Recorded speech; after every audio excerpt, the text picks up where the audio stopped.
Hello, hello. Welcome back from your weekend. Welcome to The Scramble.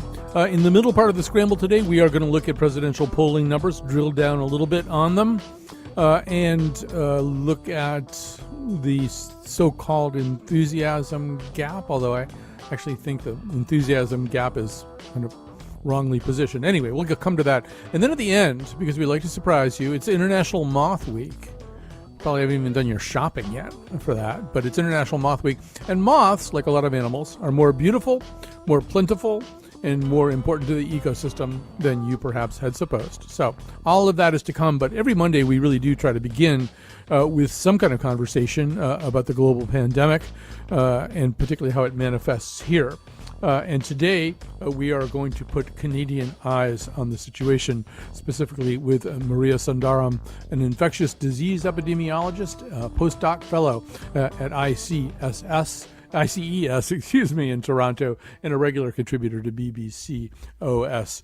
And so I'll just begin by saying, you might have seen a column that I wrote for Hearst Newspapers this past weekend, my column, in which I talked about, there was a sort of a time when at a congressional briefing that also included cabinet officers, President Trump used a very unpleasant term for other countries. It was a term, the second syllable of which was whole.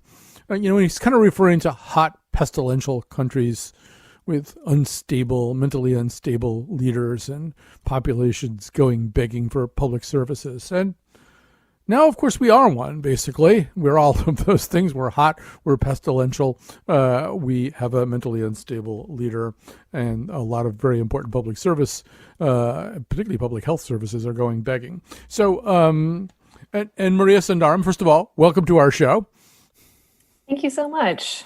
And perhaps the best commentary that we could make on the situation vis-a-vis our two countries is the fact that the Toronto Blue Jays, although they are going to begin their baseball season, will not be allowed to come back into Canada for home games because they are visiting, I think, such a fundamentally unsafe country in the United States. That must be it's an odd feeling for us to know how unsafe we are. I won't sort of presume to comment on the sort of like cultural dynamics between Canada and the United States. I'm an epidemiologist, so not an anthropologist or a political scientist. But I will say that, it's really hard. I'm a dual citizen of the U.S. and of Canada, and I've obviously lived in both places. It's really hard to watch a pandemic unfold the way it has in the U.S. Because we know that all of these cases and all of these deaths are preventable.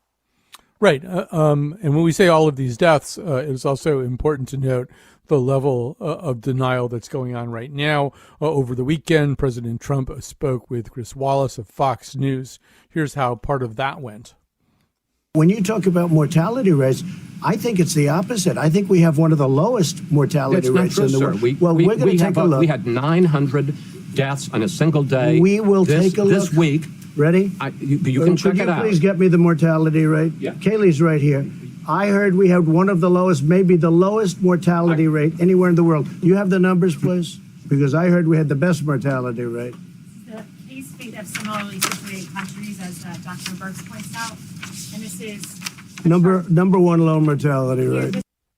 No, there is nothing on those charts that suggested a number one low mortality rate. But what the whole exchange does suggest to me, but I want to hear the epidemiologist on this, is so much confusion in messaging. Is this a serious situation or isn't it? Do we have a national strategy or don't we? Is that national strategy working or does it need to change? It seems to me that these are all much more open questions, Maria, than they really ought to be in such a serious situation. Yeah, we know from previous experience with other outbreaks, pandemics and epidemics, that we need to have a really clear and consistent communication strategy, and that we really need to have a very consistent and really highly structured, coordinated response. And unfortunately, a lot of the opportunities to have those two things have been missed so far. So I'm sitting here in Connecticut, which is, it's a state that did successfully bend down its infection curve. Cases are low, deaths are truly low, not by active imagination low. But as this disease begins to cook up around the rest of the country, it is apparent, there's sort of I don't know why they use this particular analogy, but one thing I do hear scientists talk about, they say, you can declare that one end of the public swimming pool is a no pee zone, but that won't really keep the pee down there. The pee is going to go where it's going to go. And I was listening to Daniel Griffin, a clinician in the New York, New Jersey area who does regular updates on This Week in Virology this week. And he's starting to see in the New York, New Jersey area, which also was very successful in suppressing the disease, he's starting to see some of the kinds of cases that he was seeing before. And I think, it's probably going to be hard to be some kind of epidemiological Switzerland where you don't get touched by simply because you live in a different state.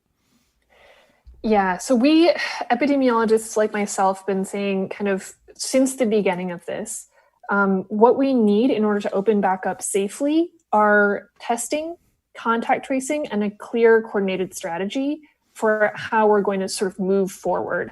A lot of states and local public health authorities are kind of thinking about these interventions, sort of these control mechanisms as like not necessarily an on-off switch, but like a dial. So we can kind of like imagine that we're turning the volume up on like, for example, shelter-in-place policies or mask policies, or we might be able to turn it down. For example, if we think that, if we feel very confident, as you said, that there are very few numbers of cases or very low community transmission. Now, in a lot of these places, I don't think that we have those tools quite in place yet. For example, in many areas, we don't have sort of like very intensive contact tracing to be able to be really confident about, saying, hey, we know exactly where every case is, and we know where all of those contacts for that case are. We just don't have that infrastructure in place. Well, I think also, one thing that has sort of sunk in with me a little bit over the last week or so is if you don't have rapid turnaround testing, contact tracing is not going to work particularly effectively. So in other words, if somebody calls me up and says, well, you were in contact with such a person who has tested positive for coronavirus, and there was like a 1 week window in between the time the person was, like these 5 to 7 day windows between the time the person is tested and the time the positive result comes back. Well, I mean, in a way, you've lost a lot of your opportunity to do something about this. And if I got infected, chances are after 5 to 7 days, I'm shedding virus. It may be too late to stop me. Yeah, so I think one of the real challenges, I think you said it very eloquently, of contact tracing is that ideally we find out who's a case as quickly as possible, and because again of challenges with infrastructure and challenges with the resources that are needed, people aren't getting their test results back right away in some cases, and that really sort of is a challenge to this process. And another challenge is that you might forget who you were in contact with over the course of a week. I personally have a hard time remembering even who I came in contact with 2 days ago. And so I think if you're not really carefully thinking about that, that can also be an added challenge there. One of the things that it would probably be good to stop talking about, but I don't think we've quite done it, is the concept of herd immunity. It does seem that there are places where you can still hear people, sometimes in even leadership position, talk about, well, maybe we're going to get to that. And because there's, of course, inadequate testing, they can sort of say that, and there's no way to contradict them. But it does seem as though, absent a vaccine, I mean, New York City, where they had a very high concentration of infection and have done seroprevalence studies, it's 19 to 23%, which is probably the highest percentage in the country, and is nowhere near the 67% or so you'd be looking at as a minimum threshold. Right. I think there's a couple of different things I think that are really important to remember when we're thinking about this idea of herd immunity. One of them is that we're kind of looking at COVID-19 as though it is, for example, a respiratory virus like influenza. We're looking at that sort of in a similar epidemiological context. That means, it can cause this kind of more severe respiratory illness and other sort of systemic illnesses. And we know for flu, if you have that illness, we generally expect your antibodies to be like really long lasting and generally pretty protective over a longer period of time. And so we thought, hey, maybe that could be happening for COVID-19. However, we know for other seasonal coronaviruses, the ones you and I normally get that cause kind of common cold stuff during the winter, we know that we can be reinfected with those. And so it's actually very challenging for us to know if we even have like a very robust, very serious COVID-19 infection, is that immunity going to last? It's also a challenge to know with seroprevalence studies. It's really a challenge to know, are we looking at antibodies from a previous seasonal coronavirus infection? Or are we looking at antibodies from COVID-19, SARS-CoV-2 specifically? And we also don't know how long those antibodies might last, right? So we could look, for example, this month and find that I have antibodies against SARS-CoV-2, and then we could look next month and find that I actually don't have those antibodies anymore. And so when we're thinking about herd immunity, we don't actually know. For example, let's say that 80% of the people in New York, God forbid, were to get COVID-19. We still don't know if that's enough for herd immunity because we don't know how long that immunity might last, if any period of time whatsoever. The other really important thing I think to think about that's maybe important than any other thing that I've mentioned so far is that if this were to actually happen, it would absolutely break our systems. It would break our public health system. It will also break, of course, our hospital system. And so it's absolutely not a thing that we want to have. This rolls, I think, fairly easily into the conversation about vaccines. I mean, every day does seem to produce slightly more encouraging information about development of vaccines. I mean, it often feels a little bit like a horse race at Churchill Downs or something, but if so, AstraZeneca and Oxford seem to maybe have broken out into the lead by a nose or so, with Moderna coming up on the rail and that kind of stuff. But how this is something I genuinely don't understand. Everything that we just said now about sort of quote unquote naturally acquired antibodies, naturally acquired immunity, which you either have or you don't know how long you have it. You don't know how robust it is. You don't even know whether it came from this particular disease. Some of those question marks, I presumably would be eliminated at the end of trials. Like if there were a successful vaccine that was ready to go to market, we would know a lot more, I would assume, about the robustness of its immunity effect. Yeah, there's a couple of different things at play there. And one of them is that in clinical trials, the environment, sort of the exposure environment for people who are participating in clinical trials is much more sort of tightly controlled than sort of just you and I walking around, maybe we happen to get exposed to COVID-19 or not.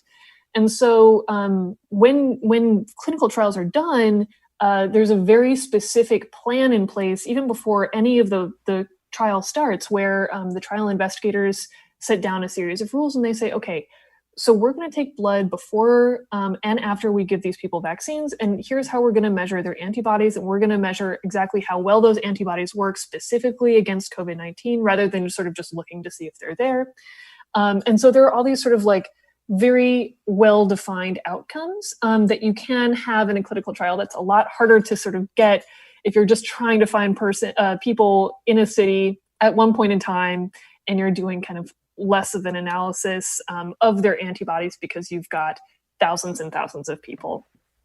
I don't think the world has ever watched this process as carefully as it will watch it this time. But I find myself also wondering about the kind of challenge phase of these vaccine studies, where the volunteers are if they're going to be challenged, in other words, intentionally exposed to the disease to test the effectiveness of the vaccine. This is a very weird and unpredictable vaccine. Its symptom presentation seems to vary radically from patient to patient. It's got these downstream effects of an overactive immune response. In some cases, people are also left sometimes with substantial long-term disabilities. former athletes who need to rest midway through walking up a flight of stairs 2 or 3 months after the disease. I mean, there's some real questions in my mind about how you do challenges with a disease that the clinical community isn't 100% sure how to treat from case to case. Yeah, I think you're bringing up a really good question of sort of ethics and the ethics of doing clinical trials for vaccines. So it's kind of maybe worth noting that there's more than 100 different COVID-19 vaccines currently in development. And some of those many of the trials that are in development right now will not include sort of a challenge aspect. And again, sort of you mentioned challenge being sort of the idea that when you're testing a vaccine, you may sort of choose to expose a trial participant on purpose to a pathogen that the vaccine is supposed to protect them against. Usually, if it's possible, that pathogen is like an attenuated version. And sometimes those are done because the disease itself is so rare that it's not, we wouldn't expect that person to get exposed in real life. That's actually not the case for COVID-19, at least not in the US. And so we would expect that a lot of the people who are in these clinical trials will then sort of at some point get exposed in real life. So for many of these, a challenge study will not actually be necessary. But I think it's really important to note as well that all of these vaccines, what they're trying to do is prevent all of those sort of long-term serious sequelae or sort of serious outcomes from happening in the first place.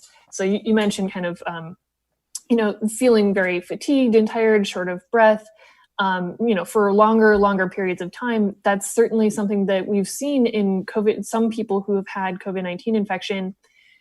But with a safe and effective vaccine, we could avoid all of that altogether, which would be really great. Yes, that would. Another problem that we face here, I don't know how things are in Canada in this regard, but one problem that we face here anyway is we had, prior to COVID, a certain population of people who would not volitionally take vaccines for things like measles. And I think it's gotten worse. And part of the reason it's gotten worse is nomenclature, terms like Project Warp or Operation Warp Speed, or even a term like Fast Track, are the kinds of things that might make someone previously grudgingly willing to get vaccinated and now suspicious in a brand new way. And some of the polling on this indicates there might be a real problem getting, even the sort of minimum necessary level of compliance once there was a successful vaccine. I don't know if you have thoughts about that. Yeah. So I before January of this year, most of my work was on other vaccine preventable infectious diseases, including influenza, which is a vaccine that people sort of ideally get every year, but many people are hesitant to get it. And what I've found in my work is that there are a lot of different reasons why people are hesitant to get vaccines. Maybe they think they don't work. Maybe they think they're actively dangerous. Maybe they think, I don't care if they work or not. I just personally don't think that anyone has a right to tell me that I should or shouldn't get it. So there's a lot of different sort of like perspectives on why people don't get vaccinated. And I agree with you that calling this sort of Operation Warp Speed isn't necessarily the most helpful for people who are concerned about safety in this particular vaccine. And I also think that maybe not enough has been done to reach out to people who are concerned and who are sort of initially hesitant to get this vaccine. We really need to address that because a vaccine is going to be a really important tool in the toolbox of our pandemic response.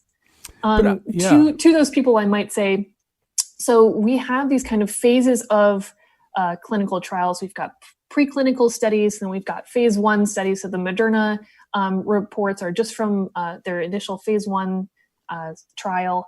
We have phase 2 and phase 3. At each of those steps, safety is assessed. Then the FDA considers licensure. If they agree that the safety and effectiveness of the vaccine is really good, then they license it. But then after that, we have a phase 4 study where we continue to assess safety. And none of those steps are being skipped in this particular vaccine development landscape. So there's definitely the influx of money and the influx of sort of public interest is increasing the speed at which some of these things happen, but no steps are being skipped in terms of finding out if these vaccines are safe for people. Right. I'm so glad that you said it and said it so clearly. But, I spend a certain amount of time just kind of lurking on, some of the kind of libertarian Facebook pages and stuff, people who object to almost any kind of government intervention into this. And when they start talking about vaccines, I mean, it really is, their level of paranoia about it is very high. They see it largely as some kind of money-making collaboration between the government and the pharmaceutical industry. And I just wonder what kind of public information campaign could be mounted. I think you could bring over, in the way that you just stated it so clearly, you could bring over a certain group of kind of mildly skeptical people. But, there's a kind of hardened distrust that, is going to be hard to budge, even with explanations like the one you just gave. Well, in the Sunderham House, we have a saying, my mind is made up, don't confuse me with the facts. Mm-hmm. And so I think, there may be some people out there who are just really, they've made up their mind. They don't want to hear any more about it. And, those people are maybe not the best people to talk to because they really don't want to be talked to. But I think, in other cases where people are wondering or questioning, or maybe they're simply sort of like, they have a mistaken thought, but they're willing to hear other thoughts. I think it's really important to take an approach of empathy to communication with people who may be even a little bit open. I think in my personal experience, it's been the case that telling someone that they're wrong is a really great way for them to sort of just stop listening to you. And that's pretty much all that accomplishes, unfortunately, in my experience. So my goal is really to take an approach of empathy to people who are questioning, who are hesitant, but sort of just want to learn more. I think that is maybe a challenge, but I think it's a really important challenge that we need to address as epidemiologists. So one last topic here. On This Week in Virology, Anthony Fauci appeared and was there. I really recommend this episode of This Week in Virology. It's a podcast. It's easy to find, and you can hear Anthony Fauci a little bit more the way that he talks to peers, when he's not really kind of having to be the Mr. Rogers of epidemiology, and he's still crystal clear about everything that he says, and also, now that you've heard Maria, if you listen to this, you could hear the word sequelae twice in 1 week. But he was asked about, the $1 million question right now, which is reopening schools. Let's hear a little bit of that. I think a fundamental principle should be that to the best of your capability, you should try and get the kids back to school. Because what we're seeing is that the downstream, unintended, deleterious consequences, ripple effects of kids not being at school can be substantial. Having said that, it varies greatly where you are.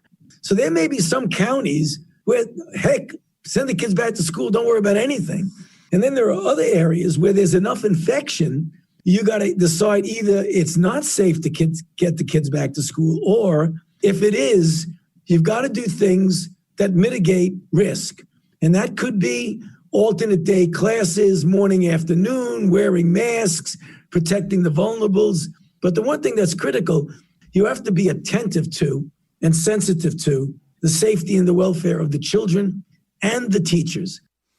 Right, Maria. So schools don't just have children in them. They have teachers in them. They have other kinds of support staff, clerical staff, janitorial staff. They're all sharing the same buildings, the same air systems together. Those children also go home to their parents, maybe to their grandparents. And I'm always a little puzzled when people talk about school children as a group that's very unlikely to be symptomatic of the disease, as though children, lived the rest of their hours of their lives on some island where they never encountered anybody else, plus this adult population that's at the school anyway. So as you look at this, I mean, this is a real tough needle to thread. I mean, what are your thoughts?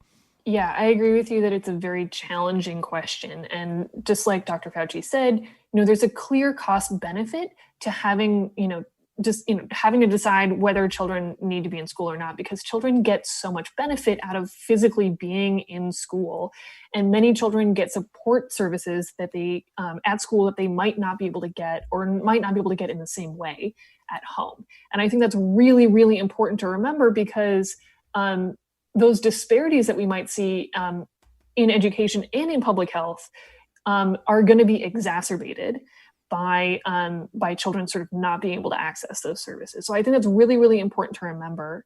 So the incentives to get children back to school are high, but I agree.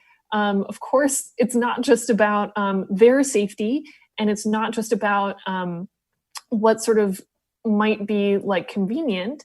It's also about the safety of the adults working at the school, and of course the adults that take care of them, whether they might be parents or grandparents or other sort of adults. But it's also about what's happening in the community. As Dr. Fauci said, there might be some counties where it's okay, just go back to school, and there might be other counties where it's absolutely not possible to do that in such a simple way.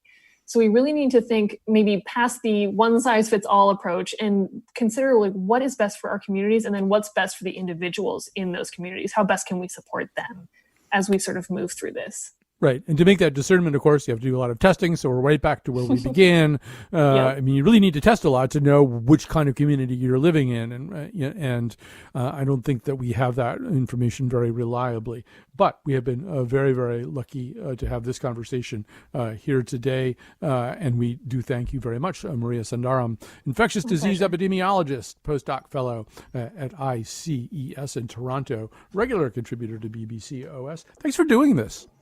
Thanks very much for having me. All right. You were great. We're going to take a quick break. We're going to talk polling. I'm less well informed on polling than I think I've ever been, because there's like so much other stuff to geek out about, but we need to talk about polling. Talk to my neighbor, but we don't get too close. It's them things we can't see that we fear the most. Look out my window.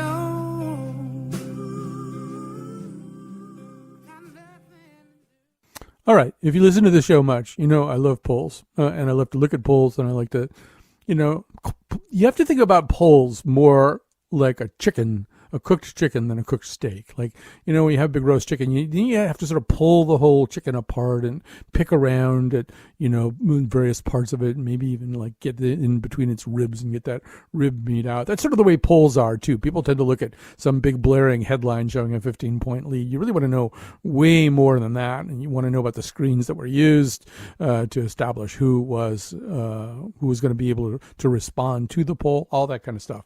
And I want to confess that because of all the other stuff we're dealing with right now, I haven't done that as much as I usually do. Fortunately, Stephen Shepard is with us, and he does. Stephen Shepard is Politico Magazine's senior campaign and elections editor and chief polling analyst. And he's with us now to talk about some of the most recent polls in the presidential race. Welcome to our show, Steve Shepard. Thanks for having me.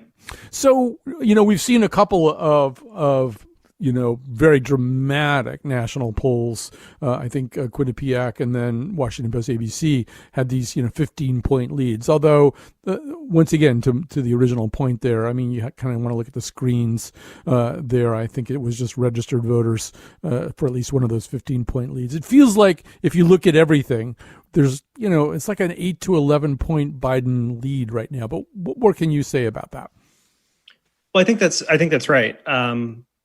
It does matter whom pollsters are talking to. First of all these polls that you mentioned are being conducted nationwide. As we know, that is not the way we elect a president. The Electoral College was something that proved to be an advantage for President Trump in 2016. He was able to parlay kind of narrow victories in those three upper Midwestern states, Michigan, Pennsylvania, and Wisconsin, to propel him to victory despite losing the national popular vote by 2 points. Obviously, if we're talking about a Joe Biden lead in the popular vote between 8 and 11 points, that's not the kind of thing, based on the way the Electoral College is set up, that President Trump could overcome if that were the result on Election Day. It also matters whom you talk to in terms of the composition of your voters. So the ABC News Washington Post poll is a great example. They interview to start with everyone who says that they're registered to vote. And among that group of people, Joe Biden has a 15-point lead over Donald Trump. Among those who are certain to vote, say not only are they registered, but they are certain to vote, I think that lead was down to 11 points. Among those who were certain to vote and said they voted in 2016, it was, say, 7 or 8 points.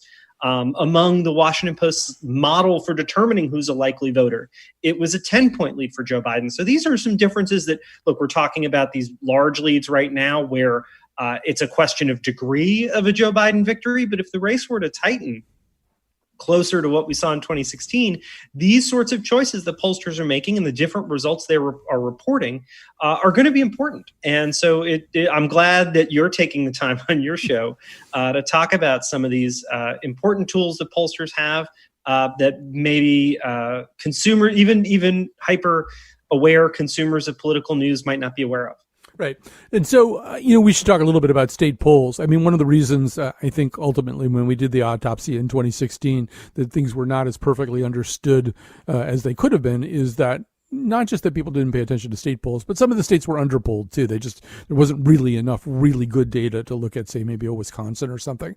But right now, if you're looking at these swing states that you're talking about that determine electoral college votes, wow, Colorado, New Mexico, Maine, Virginia, Minnesota, Michigan, all of those they show the kinds of leads on average that mirror the kind of average national lead that you were just talking about. I mean, it might be a mistake to generalize from one to the other, but there's a way in which there's this kind of, steady 8 to 11 point heartbeat, even coming out of swing states. No, I think that's right. The state polling, to the extent we have it, and you're absolutely right, in 2016, there weren't enough state polls. And I would argue so far in 2020, I'm not seeing the kind of uptick that's going to give me confidence going into Election Day that we've got the state-by-state picture nailed down. But the polls that we do have are consistent with what we're seeing nationally. And the reality is that if Joe Biden were to win this election by 10 points, which is a margin we haven't seen in decades at the presidential level, and so that's one reason to believe that things might tighten from here. But if that were to happen, I think you'd see the states that we consider perennial battlegrounds would all tilt in his direction. And then states that have been pretty close to solidly Republican, or at least certainly had a defined Republican lean in recent elections, would become super competitive at that point. So you kind of have to shift your window for what's competitive over to match the national environment. So another term that people are encountering, we encounter it every cycle, is the so-called enthusiasm gap, or just enthusiasm numbers in general. So that's kind of strength of sentiment among probable voters for either candidate. And at least on the surface,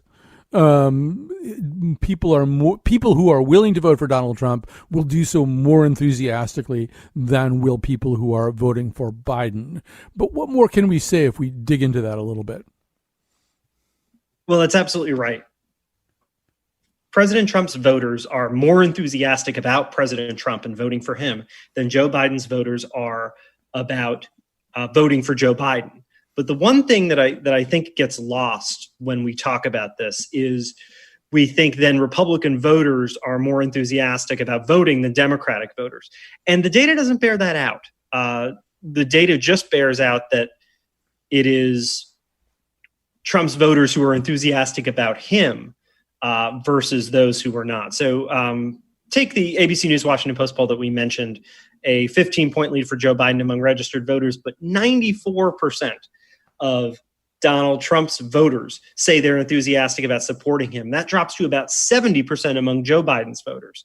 But if we look at other data, for example, there was a Fox News poll also out yesterday, asked how motivated you feel about voting. Again, putting those candidates aside, and 72% of Democratic voters say they're extremely motivated, 69% of Republican voters. How important is it to you that the candidate you're supporting wins the election? On that measure, 76% of Democrats say it's extremely important. Only 67% of Republicans say it's extremely important. So Trump voters are enthusiastic about him. He's obviously a big personality. And Joe Biden was someone who had to come back to win the Democratic nomination, may not inspire a lot of enthusiasm about him. But I think what it boils down to is Democratic voters are really enthusiastic. They're really enthusiastic to vote against Donald Trump, President Trump.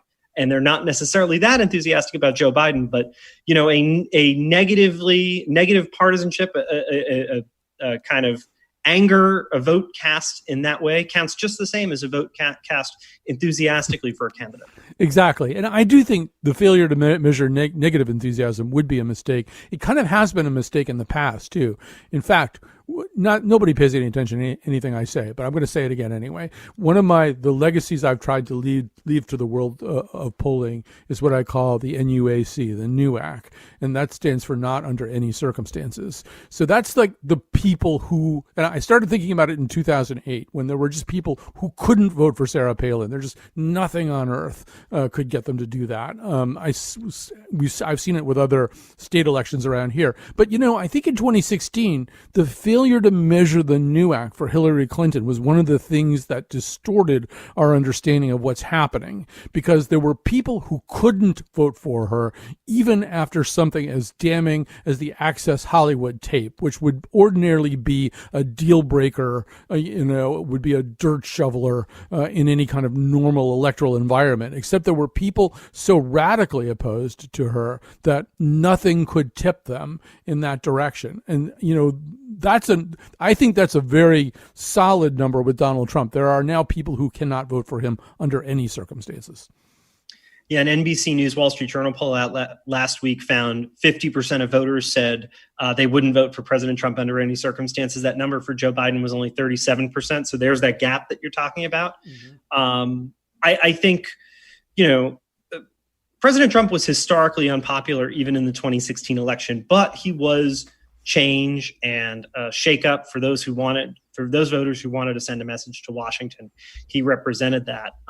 I think when you look at whether it's his approval rating, whether you look at that number of voters who won't consider voting for him under any circumstances, I think that this is a much bigger problem for him as an incumbent president than it was for him even as a deeply unpopular challenger, from the out party in 2016, and that's going to be very difficult to overcome. Quick last question, and we'll let you go do your actual job. So one of the other things that was talked about a lot in 2016 is some version of what used to be called the Bradley effect. I think it's called something else now, but these are voters who are planning to do one thing that they are not comfortable admitting to the pollster who's talking to them. So they are going to vote for Donald Trump, but they just, for one reason or other, don't feel like sharing that piece of information. And so you get distorted numbers. It would be weird. I mean, we live in weird times. It would be weird for that to happen about an incumbent president. Like I can understand being kind of embarrassed or secretive about voting for this weird outlier challenger, with very strange policy positions. But it seems to me you'd be less likely to have that kind of reticence with somebody who served in office in the White House for more than 3 years. What's your thought about this theory that there are still people not being honest about this? So, pollsters call that, particularly in this circumstance, sort of a shy Trump theory. Are you shy about admitting that to pollsters, especially polls that are conducted by live telephone interviewers? More broadly, that's known as social desirability bias, the idea that people end up giving the answer that they believe is more socially desirable, even if it's not what they actually believe or what they intend to do in this case, when you talk about vote intention. I'm a little skeptical of it for a number of reasons. One, you mentioned that Donald Trump is the incumbent president. Two, just that number I gave you a short while ago, 94% of Trump supporters are enthusiastic about voting for him.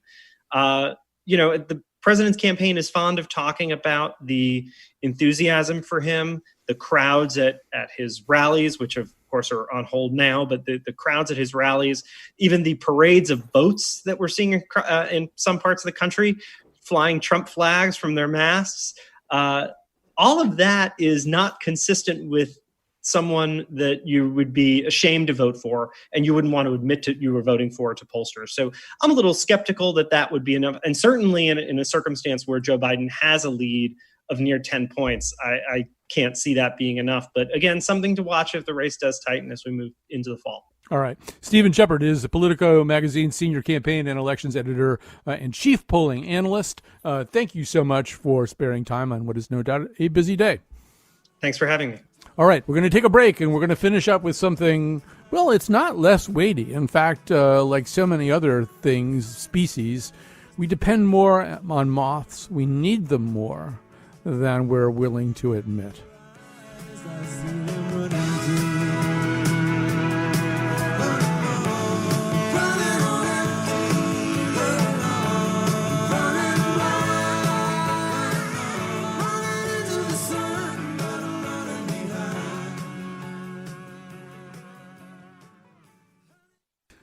And the producer of this episode was Betsy Kaplan, who went to high school in the 1970s, which is why you hear Jackson Browne songs at the ends of segments. Also because they fit, too. Also, that's another reason. Anyway, she's producing this episode, and Kat Pastor is there in the studio, making it possible for the rest of us to work remotely and keeping everything humming and playing those Jackson Browne songs when they come up on the schedule. Not that that's what we do mainly. So anyway, we've got lots of other interesting shows planned for you this week. Stay with us all week long. That's my way of saying I can't remember any of them right now. Yes, it is National Moth Week. You probably knew that, although you might not have gotten your shopping done yet. The main thing you probably need to shop for is a big white sheet and then a big bright light so you can look at moths. But here to tell you more about that is Aliti Haramati, founding member of Friends of East Brunswick Environmental Commission and vice chair of the East Brunswick Environmental Commission, but very importantly, co-founder of National Moth Week and a researcher at the Department of Marine and Coastal Sciences at Rutgers University. Welcome to our show. So happy to be here, and I'm so grateful you're giving me an opportunity to talk about my favorite creatures. So yes, we're doing a salute to moths right now. So the first thing to say about moths is there are an awful lot of them. And very specifically, there's an incredible species diversity here. I mean, much more so than the perhaps over-glamorized butterfly. Tell us about that. So, we all love butterflies and we love to see them and see pictures of them and take pictures of them. And they're easy to spot because they're flying out there during the day. However, the very related group of moths, there's at least 10 times more species. And a lot of them are as beautiful or more beautiful than butterflies. And they're very important to the ecology and the ecosystem. But most of them fly at night, so we tend not to see them. Right. Well, we can see them. We just have to make a special effort. Yes. The nice thing, as you have pointed out in other contexts, is in terms of seeing them, is that almost anything else, you have to go out into the field with your binoculars. If you're going to be a bird watcher, you have to go to where the birds are. If you're going to be even a butterfly watcher, you're going to have to go to where the butterflies are. Moths are pretty good about just coming to you, right? All you need to do is turn on a light outside. I mean, I've been joking for a long time that we need to have the official National Moth Week chair, because all you need to do is sit on a chair and wait for them to come to the light. Or you can turn it into an aerobic activity if you prefer. But yes, your options are boundless. So, looking at these on the website and just kind of browsing around from there, I am really just struck by the beauty of these animals. I mean, I think most people, you say moth and they think of some white or beige thing that ideally is not flying out of their closet or bureau drawer right now. But these, I don't know if you want to mention one or two that people could even just Google and take a look at the colors and design of these things. Yeah, just if you Google IO moth, it's just the letters IO, and you'll see the beautiful bright yellow and eye spots moth that's actually native to our area. It flies around. It's quite common in the Northeast, and it's a member of the silk moth family, which most of them are big and beautiful. Most impressive moth I ever had in my backyard was an imperial moth, and you should Google that too, which is also bright yellow and almost the size of the palm of your hand. So really all you have to do is go out, look at the light. And also some of the little, what we call, the boring looking ones, if you look closely, they have beautiful patterns on the wings. Yes. And I just have to say that there's very, very few species that are pests. There are very few species that actually cause damage. Right. Most of them are very. Oh, I'm sorry. Go ahead. I was going to say, there's at least some species that don't even eat at all in their lifetimes as moths, right? There are some species where all the eating they do in the earlier stage, and then they become moths. And I think there's at least one kind of moth that doesn't even have a mouth. There's a whole group. Those moths I just mentioned, the silk moths, they're start as caterpillars. They eat and eat and eat, and they grow to be very big caterpillars. And then from what emerges from the cocoon is this beautiful large moths that don't even have mouth parts. Right. They just live to reproduce, and they fly around for a few days, and they lay eggs, and that's it. Right. Warren Beatty was basically the same way. So the other thing to say about moths is, their evolutions with so many different species, they've evolved in all kinds of different ways. They've evolved in ways that help them avoid predation too, right? I mean, there are moths that look like things other than moths, things that a predator would be less likely to eat. But maybe you want to say a little bit more about some of the kind of fascinating adaptations they've made. Yeah, so let's start with what you started with, is just the patterns on the wings and the body shape, which can either mimic a insect or another animal that a predator wouldn't want to eat. So they can look like wasps or bees. The Io moth, again, has this very large eye spots. And if you're a predator and you just see it, it opens up the wings. And what you see is two big eyes that must belong to something big and scary. Other ways of avoiding predation is some moths emit the sound that confuses bats. So bats prey by emitting very high frequency sound waves, and they can find their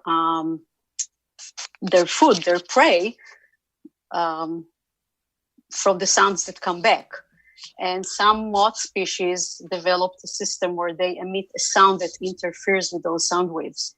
So the evolution is amazing. The ways to avoid predators, unbelievable. And the same thing goes for the caterpillars, because a lot of birds eat the caterpillars. And they also can have either toxic chemicals in their body that either are just not tasty or even really poisonous to the birds. And some of them just has the very colorful, bright patterns that signals, don't eat me. So fortunately, I think a lot of them do get eaten because we want them to get eaten, because in fact they're a huge part of the ecosystem. We need bats, we need birds and bats got to eat. They do eat a lot of moths, right? Absolutely. They're a very important food source. And very quickly, we should also mention, because people don't think of them this way, they're also pollinators, right? Maybe you could just quickly say something about that. Yes, we always, we talk about the bees as pollinators. We worry about the well-being of the bees, but moths are very important pollinators as well. There's actually groups of moths that are day flying and they're pollinators. Those are the sphinx moths or the hawk moths, but also a lot of the ones that fly at night pollinate flowers at night. And there's many species of plants with flowers that are white and open at night, and they co-evolve with their pollinators that are moths. All right, so we've been talking to Lidi Haramati, who is one of the co-founders of National Moth Week. You can look up some of the supporting materials on the website. On our website at WNPR.org, we will actually have a photo for you of the Io moth with its beautiful markings and those two spots that do look very much like eyes. But other than that, celebrate National Moth Week in your own personal way. If there weren't a pandemic, I would tell you to hug a lepidopterist, but don't do that. But thanks very much for listening. Thanks to Lydia as well. Thanks to Betsy Kaplan and Kat for pulling the show together. We're going to be with you all week long, but thanks for listening today.